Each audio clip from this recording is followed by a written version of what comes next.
On. Welcome to Coach's Corner, everyone. Thank you for watching and listening to the show. I'm your host, Coach Tripp. On this Saturday, we have a special occasion. The great Washington Redskin quarterback, Billy Kilmer. Billy, thanks so much for joining the show.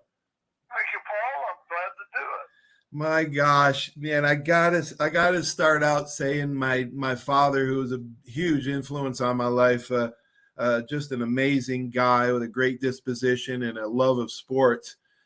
He was a Washington Redskins fan, and to this day, I wish I'd have asked him why, but I remember, sitting with him, watching football games, watching you play. Man, I just want to say thanks for doing this. You were born in Topeka, Kansas. Yes, I was. I didn't spend much time there. World War II came along after I was born, and my dad was doing contract work around the Topeka area and Missouri. He was building roads. My grandfather business, and my grandfather sold out and moved to California, and we went out there for a vacation in 1943 or 4, one of those things, and we never came back. So I was raised in Southern California. Yes, you were raised in California. Talk about did you have any siblings? Talk about your mom and dad growing up. Yeah, well, I have a sister who's 2.5 years younger. My dad moved, like I said, mom and dad moved out there to California by my grandfather. And my dad got in the dry cleaning business in a little town called Azusa, California. And that's where I ended up being in the Azusa, Glendora area in Southern California, which is LA County.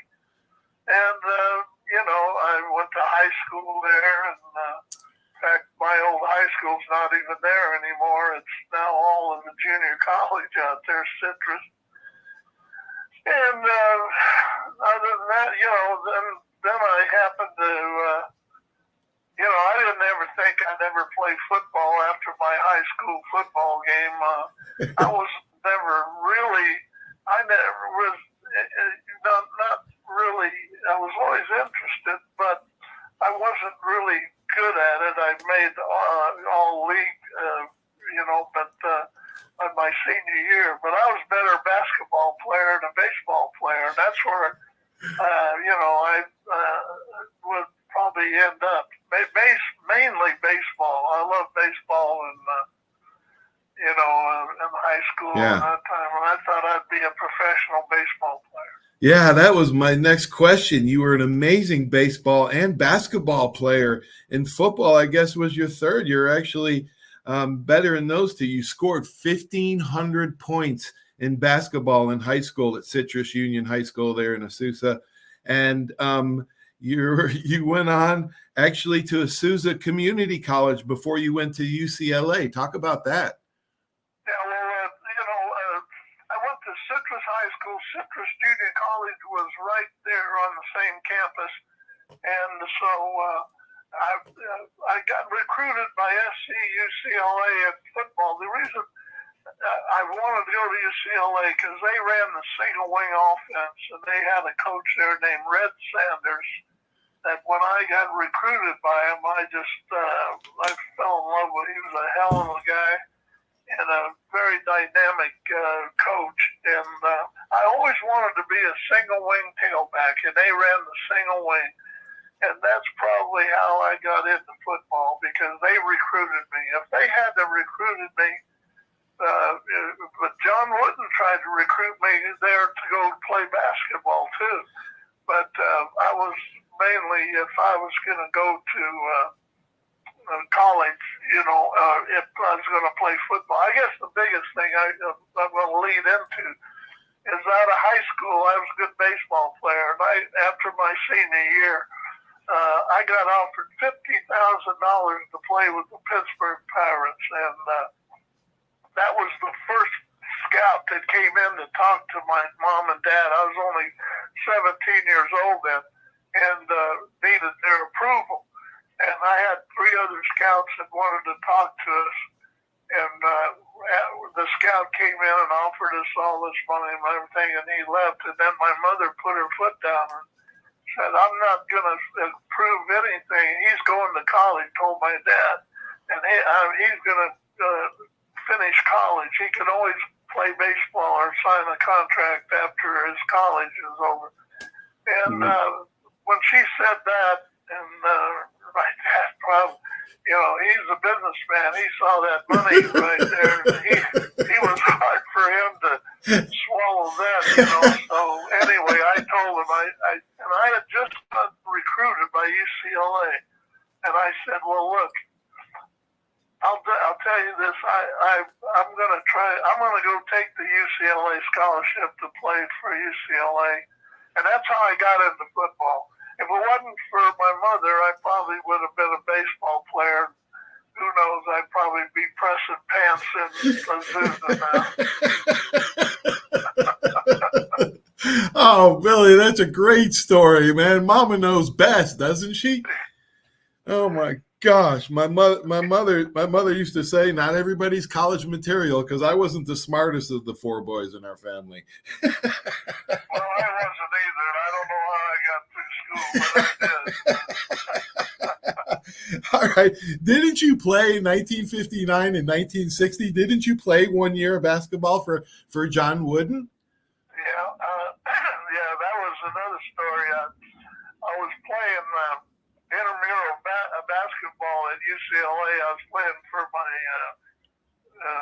fraternity between my sophomore and junior years, and we were in the finals of the little tournament that we had between all the fraternity houses, and I was at the UCLA gym, and I didn't know Coach Wood had come in and was watching the game. And I scored 42 points, and we won the game. And so one day, about a week later, I'm down in the coach's office, down in the football coach's office, but the coach's office with also the basketball coach was in the same office, but it was a Quatson Hunt along. And I was in the office, and I heard a little voice calling me. I looked down the big aisle, and it was Coach Wood. He said, "Billy, come here, I want to talk to you." So I went down to his office, and that's when he said, "Would you like to come out after my junior year, going in my senior year, and play basketball?" And I said, "Sure. It'll keep me in shape." And I said, "Yeah, that'd be great." So that's how I played 1 year for him. Oh my gosh. Was it a title year? No, it wasn't a memorable year. It might have been one of his worst years. I think he was like 14-12, our team at that time. Yeah. And that was before Gail Goodrich and some of those guys had just come in. I think I was a senior when Goodrich was a freshman, Yeah, the 2 greatest college basketball coaches of all time, John Wooden and Mike Krzyzewski, they did not start out the world ablaze. They had losing records for a few years, and their administration stuck with them, and they ended up being the greatest of all time. That just shows you perseverance there. Well, Wooden never had a losing season, but that was as close as he'd ever come. At UCLA, because he had winning teams all up there. We were like 14-12, and so that was as close as he came to having a losing season. What a great man! He was great. Oh my gosh, I had old friend of mine, Mark Gottfried, the former Alabama and NC State, and he coached at UCLA when they won the basketball title. He got to spend a lot of time with Coach Wooden. But at UCLA, your senior year in 1960, you threw for 1,000 yards, which was a lot back then, and you finished 5th in the Heisman Trophy voting. You also ran for 800 yards. I got 2 questions. Number 1, were you fast? And number 2, you were a dual threat quarterback before it was even termed. I was, back then I was fast enough. I ran the 40 in 4.8, 4.7 seconds there before I busted my leg in a car accident. That was, right. when I went to San Francisco. Right. But anyway, I was fast enough. I remember doing one sprints, and I stayed up with guys like Jimmy Johnson and Kerwin Alexander, and they were really. Jimmy won the NCAA high hurdles at the time. Yeah. So, he was pretty quick. Hey, I have a theory, and I talk to a lot of people about this. A lot of athletes actually, that there's a difference between practice speed and game speed when the adrenaline's going, and they're just called gamers. Do you believe in that as well? Oh yeah. No, definitely that. Yeah. In the game, you get that adrenaline pumping, and and everything. Of course, no doubt about it. Oh my gosh, I remember tackling Eric Dickerson. I had no business running with Eric Dickerson, at any time, but in a game, it seemed like it could happen. All right, you said at UCLA, you also punted. A lot of people don't know this, but you were such a great athlete.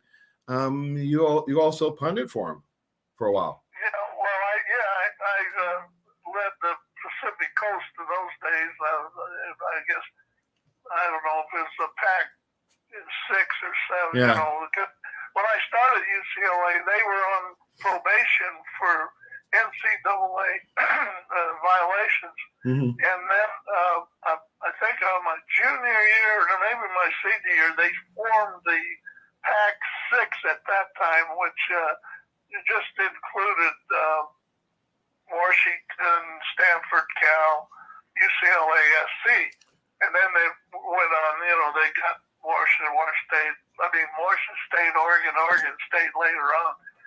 But it was just, they were reforming, which it ended up the Big 12, and now they're disbanding, and I don't know what's going to happen to the Pacific Coast. Yeah, that's sad. That's pretty sad. Yeah. Wow. You were 11th overall pick, the San Francisco 49ers in the NFL draft. Where were you when you got that phone call, and who did you celebrate with?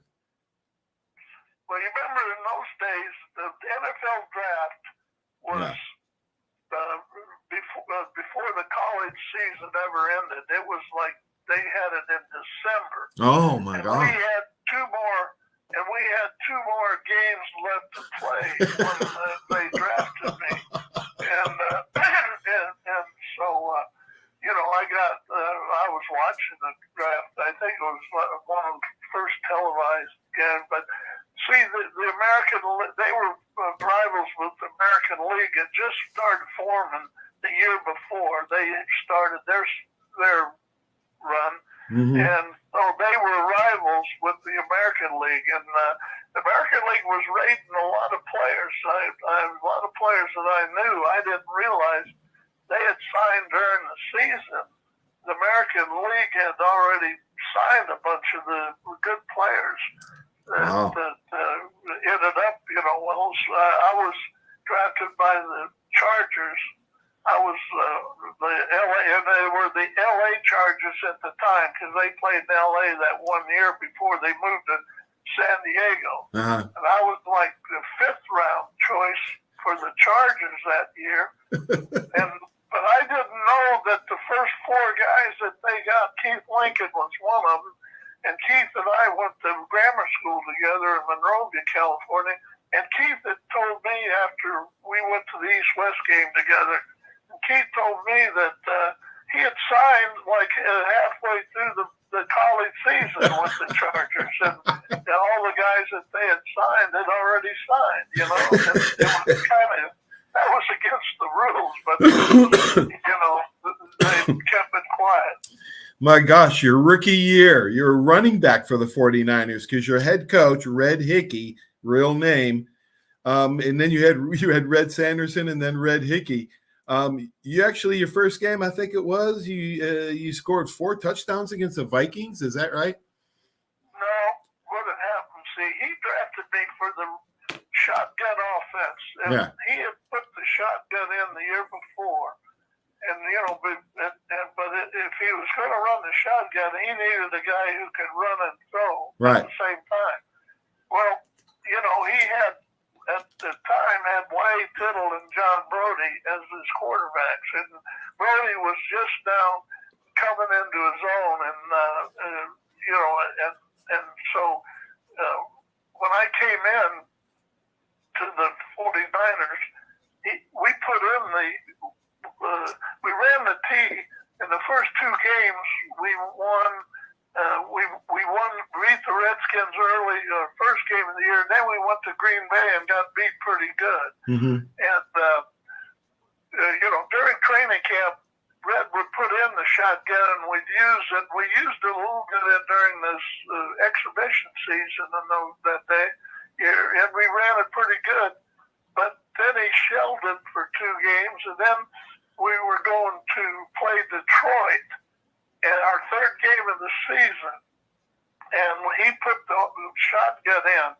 But the thing about that, those days, he rotated 3 quarterbacks. I was always on first down. Bobby Waters came in on second down, and John Brody on third down. and see, I was always first down, and I ran it 90% of the time, or 95% of the time. I was a running back, and Bobby Waters would come in and whatever the down predicted, and then John Brody would never run in his whole life. He threw, no matter if it was first down, he came in, but they rotated the quarterback. Well, anyway, we played Detroit, the first game the first game that we put in the shotgun, and we beat Detroit 49-0, and I scored 2 touchdowns and gained 130 yards or something in that area. Then we went and played the LA Rams and beat them 35-0 at Kezar Stadium, and I scored another 2 touchdowns and ran for over 100 some yards, 20 yards or something. And then we went to Minnesota, and we played the Vikings up there. This was the 3rd game that we had the shotgun, and that's where I scored the 4 touchdowns and gained another 120, 30 yards. And so in 3 games, and we stayed in Milwaukee to work out those days for a week before we played the Chicago Bears the next week. And so Sports Illustrated came out and was doing a big layout. This supposedly is going to be the offense of the 60s, right? Yeah. And so they did all pictures to me and Brody and Bobby Waters and all that. And so we went down to play the Bears the next week, and they beat us 31-0. And they put a plug in the shotgun, and all of a sudden, I never saw that article. Never came out in Sports Illustrated. The next week, we went over and played Pittsburgh, and they beat us. We still ran the shotgun, but they beat us. Then we went back to play the Detroit Lions in Kezar, and they tied us. It was something like 14-14 or 17-17. I forgot the score. But anyway, they tied us. And the next week, the Bears were coming in town, and that's when Red shelled the shotgun, and I never saw it again. They figured it out kind of quick after a couple of weeks. Oh, my gosh. You got a brilliant memory, Billy. Y.A. Tittle. Do you remember anything, or did you spend much time with Y.A. Tittle? Oh, yeah. Well, the little time that I was there, I came in training camp after I was in the All-Star game in those days in Chicago. When we came in, I was a week. I was a couple of weeks. They had already been in camp a couple of weeks when I came in after that. And so I was there with Y.A. Tittle and for 4 or 5 days. And we were going to Portland and to play the New York Giants in Portland that weekend. So we went up to Portland and we were playing the game. And John Brody started the first half. So the second half came, and that's when Tittle went in. because they were alternate. Mm-hmm. And I remember Sam Huff went up and down the line. Dick Bojalewski and all those good defensive linemen they had, and said, "Don't hit Tittle. Don't hit Tittle. He'll be here tomorrow." So after the game, the 49ers traded Tittle to the Giants there in 1961. Oh my gosh! And Tittle, Tittle later, after he retired from the Giants, he came back, and as the 49er passing coach in 1965 and 6. And Tittle coached me a little bit in quarterback, and that's when I went back to being a third-team quarterback back then, and he taught me a lot of fundamentals and everything. I knew Wade real well. Oh my gosh, what a beautiful memory. The great Y.A. Tittle. Yeah.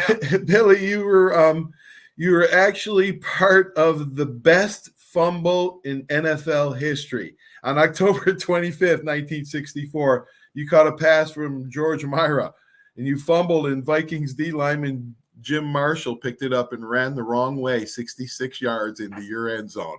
My gosh, to just talk about that play, talk about what your coaches and everybody was saying after that. What were the reactions? Well, it was one of my last.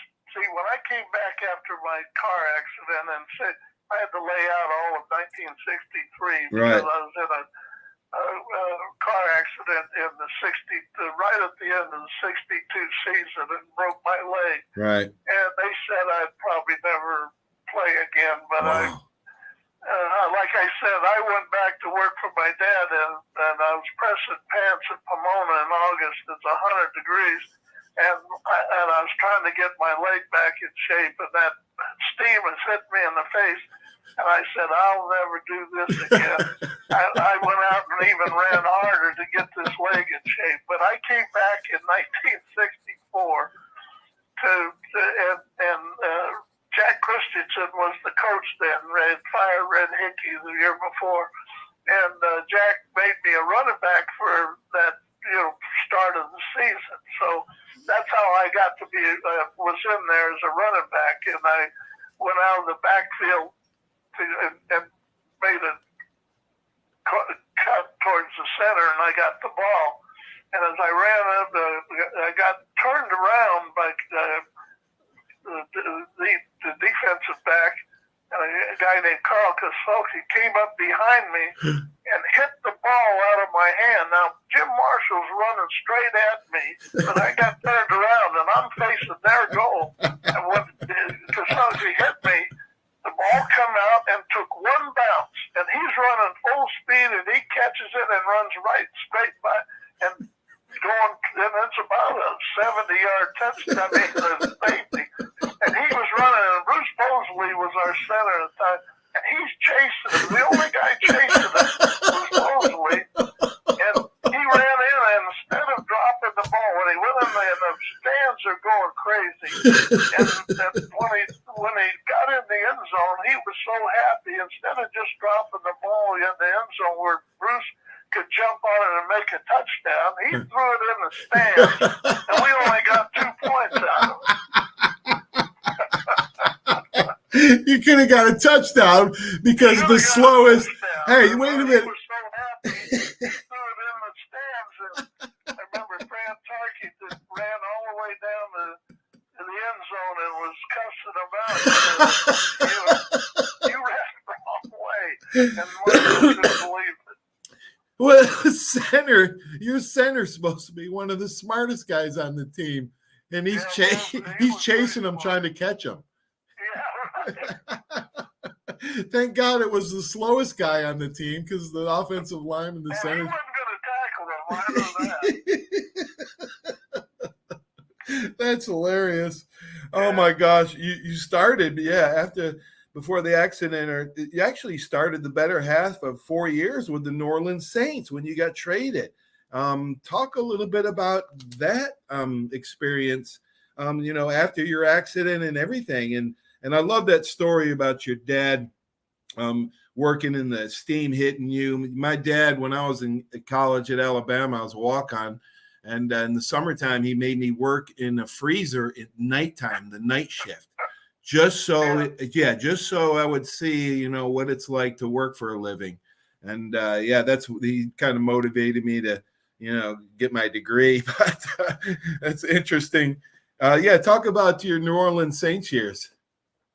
Well, it's probably the only reason I stayed into the NFL, because I was a third-team quarterback with the Niners there after my leg. I couldn't run anymore. So and the only reason I stayed 2 more years with the Niners was they had a kicker named Tommy Davis who did all the punting and all the place kicking.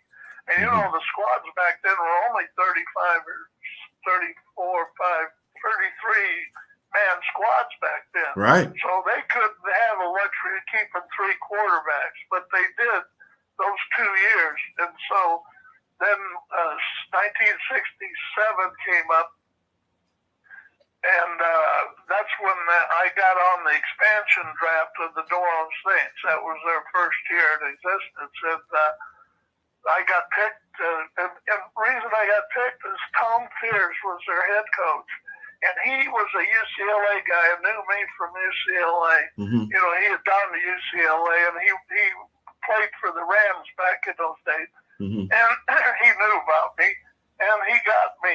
And when I went there, I was the third team. I was their third quarterback on their list. When I got to training camp, they had just traded for Gary Quazzo from the Baltimore Colts and gave up a number 1 for him, which was Bubba Smith for Baltimore. Wow. And so, we're playing, and back then we played 6 exhibition games, and I got in all these exhibition games and did very well because we won all 6 of them. Wow. And I contributed to some touchdown passes and did all. And Gary, and back then, the offensive lines we had then,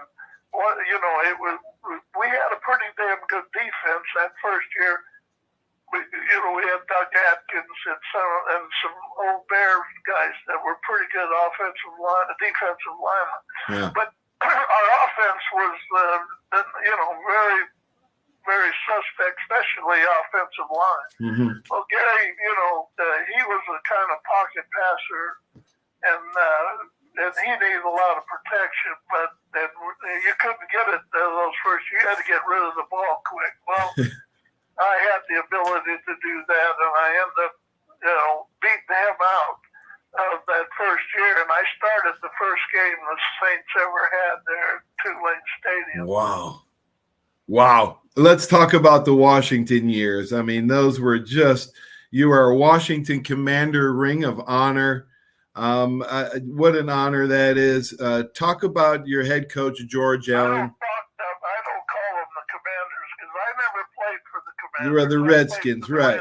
Redskins. I'm part. I've got some Native American blood in me, and I'm Redskins. I was always proud of the Washington Redskins and always honored that. And so I've got the same. Probably, I'm sure you've got a little deeper feelings on that, but. You're the Ring of Honor. Talk about your head coach George Allen and some of your teammates like Hall of Famer Sonny Jurgensen. Talk about those years. Well, they were great years. For me, because when I got traded to the Redskins, I knew that I could play in NFL, and I knew there were certain places that needed a quarterback. Mm-hmm. And when they traded me to the Redskins, all I thought about is I'm going to be behind Sonny Jurgensen. Mm-hmm. And he was young enough that he was going to play 3 or 4 or 5 more years. Mm-hmm. And so I said, well, I'll get parked in behind him, and I won't get a chance to play. Right. So I happened to be in Miami for the Super Bowl that year, and that's when I got traded from the Saints to the Redskins, and I got a call from George Allen, and said, why don't you come on up? I want to talk to you and everything. And in the conversation, I said, well, Coach, I appreciate you. You guys trading for me, but I got a chance to. I'm 32 years old now, or I will be, and I said I got a few more years, and I'd like to be a starting quarterback somewhere. Yeah. I knew there was a couple other teams that needed them. I heard Denver tried to trade for me, and I think Detroit at the time, and there was a couple other places that needed quarterbacks, and the Saints traded me behind Jurgensen, and I was mad about that. So anyway, at the time, I didn't realize that George Allen had kind of always wanted me on his team. I had no idea. Uh-huh. So I said, Coach, and he's like, he wouldn't really listen to me. He said, well, no, you come on up here. I want to talk to you. So I said, okay. And I said, but I can't come right now. I got to wait 2 more days. And he said, well, why? I said, well, I'm down here after the Super Bowl. I was down there with a good friend of mine that was running a horse at Hialeah in the stakes race. I got to see this. All of a sudden there was a silence. Who did I get this guy going to go to a horse race and he doesn't want to come up here? So anyway, he said, okay, you come up Thursday morning. It was on a Wednesday anyway. So I did. I flew up Thursday, and it so happened when I walked in the Redskin office, it was the day of the draft, and he had made a big trade. He had made a big trade with the Rams and brought in Darren Talbert and Jack Pardee and a whole bunch of Rams that played defense for him, and later on Richie Pettibone, and all the Rams he could get. He made he traded 5 players, and I don't know what the Rams got. Wow. But anyway, probably draft choice or something. And he was going on, see, we're gonna build up this defense. We're gonna have a team here, and he was so enthusiastic. And I've never been around a coach like this guy, Yeah. And he was, and single-minded. He knew football inside and out. And I forgot that the time that we went to the Bears when I was at 49ers, and the shotgun was the hottest thing in the world.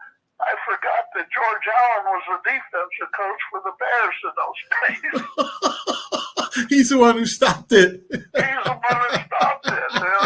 But I at the time, I didn't realize that, all I'm trying to convince him, I don't want to be there, and I want to, go somewhere else. And so, anyway, he's putting together this team, and so I went to training camp, and I said, well, I'll stick it out a year. I even played out my option that year. And then Sonny got hurt in an exhibition game right here in Miami. He broke his shoulder. Mm-hmm. Now I'm the starting quarterback for the Redskins that first year in 71. And we won our first 5 games in a row, and we weren't supposed to win anything. The prognosticators had said, we were going to be in the last of that division, and we ended up, making a long story short, we made the playoffs that year, and went to San Francisco. We lost to them, and then the next year they come back, and now I'm the training camp in 72 is when George made me the starting quarterback going into camp, Yeah. But Sonny comes off his shoulder injury, and he's fine. So we're going back and forth, being right. I start the first 2 games in 72, and then I lose the third game. I threw 3 touchdown passes against New England, and we lose because the field goal kicker misses a field goal there at the last, and I get benched for Sonny. Now Sonny comes in and wins the next 2 or 3 games, and we're playing in New York, and in the first quarter, Sonny goes back to pass, and he throws one. And then the next thing, I'm watching the pass wherever it went, and then I look out, and Sonny's limping off the field. And he had snapped his Achilles that game, and he's out. Now Now I go back in, I got the job. And that's the year that we went to the Super Bowl in 1972. Oh, my gosh. It's kind of weird how that all Yes. Oh, Oh my gosh, what a great story. What a great story. You always have to be ready. Oh my gosh.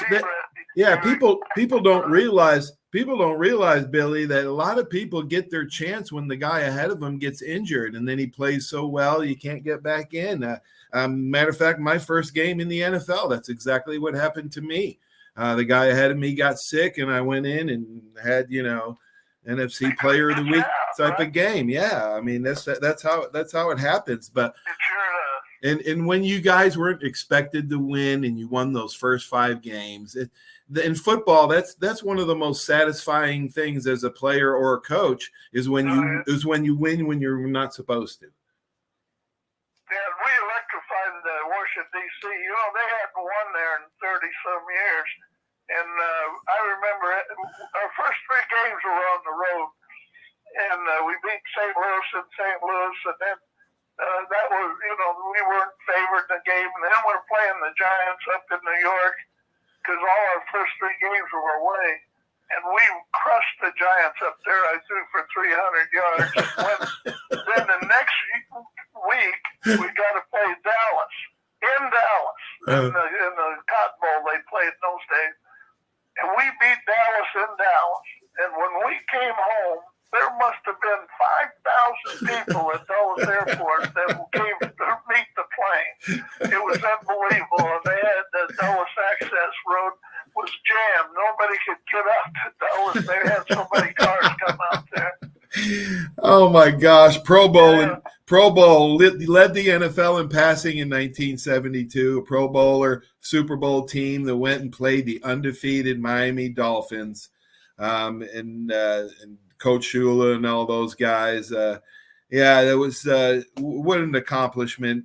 I played with Mike Shula. He's a good friend of mine at Alabama and Tampa Bay. Well, he was just a kid then. Yep. He was like a ball boy. Yep.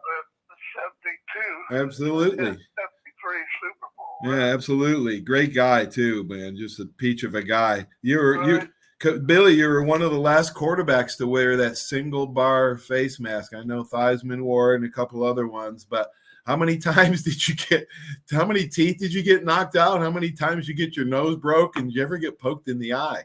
I never got poked in the eye. I got my nose bloodied a few times, and I got my lip busted up. I never got, it's funny, I never got some teeth busted. I kept those, but I had a lot of caps on my teeth anyway. All right, Billy, toughest teammate you ever had? The toughest teammate? Yeah. Man, they were all tough. In the NFL. Back in Dillon. The one guy who really comes into mind was Doug Atkins. Doug Atkins was a defensive end. A lot of people know. He came from the Bears, and I played with him the 3 years with the New Orleans Saints. And this guy was probably the strongest man I ever saw. I've seen him. You got to get him riled up, but I've seen him pick up tackles by the elbows and lift them off the ground and run them right back in the quarterback. Wow. He got upset, boy. He was the strongest guys I ever knew. Who's the smartest teammate that you've ever had? Smartest teammate I ever had? Well, it'd probably have to be offensive linemen because they were all smart guys. Yes, they are. Yes, you have to be smart. They're probably Lenny Haas. Yeah. Wow. Because you can't be stupid to be on the offensive line. Best football coach that you've ever seen. Oh, George Allen. Yeah.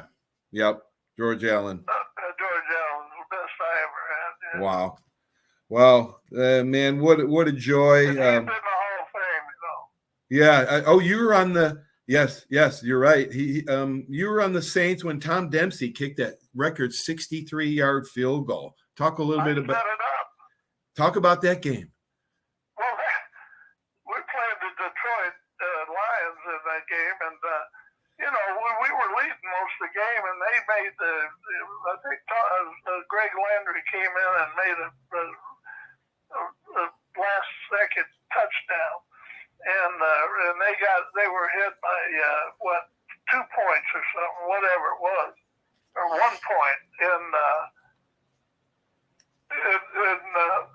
so they kicked into the end zone, and I'm on the 20-yard line, and I tell my receiver, wasn't a Bramowitz, it was Dodd, a kid named Dodd, and I said, just go down. The defensive corner, I can't think of his name, but he was a good defensive coach for years for Pittsburgh. And them. Anyway, he was going to lay off 20 yards, 25 yards. I knew that. He wasn't going to let anybody go by. And I just told Al Dodd, I said, Al, go down there 20 yards, cut out, and I'll hit you. And I did. I probably threw the best spiral I had in a long time and hit him. And he laid out, and there was only a few seconds to go in the game. And I remember coming off the field because I figured they're going to, and our head coach was he just fired Tom Fears, and they put in, I can't remember. He was yelling, alley-oop, and one of the coaches, Don Heinrich, said, no, kick a field goal. Dempsey can kick it. So he's the one that they sent in the field goal team, and I'm going down, wow. I figured, it's 63 yards, and it's, no way. It's in the Sugar Bowl, but it was, sea level. Yeah. We're below sea level and everything. And when he kicked that ball, it was like a rifle shot. It just shot out. I said, damn, he made that. Wow. And Holy he God. made it, but the Lions, they were laughing. They didn't even try to rush it.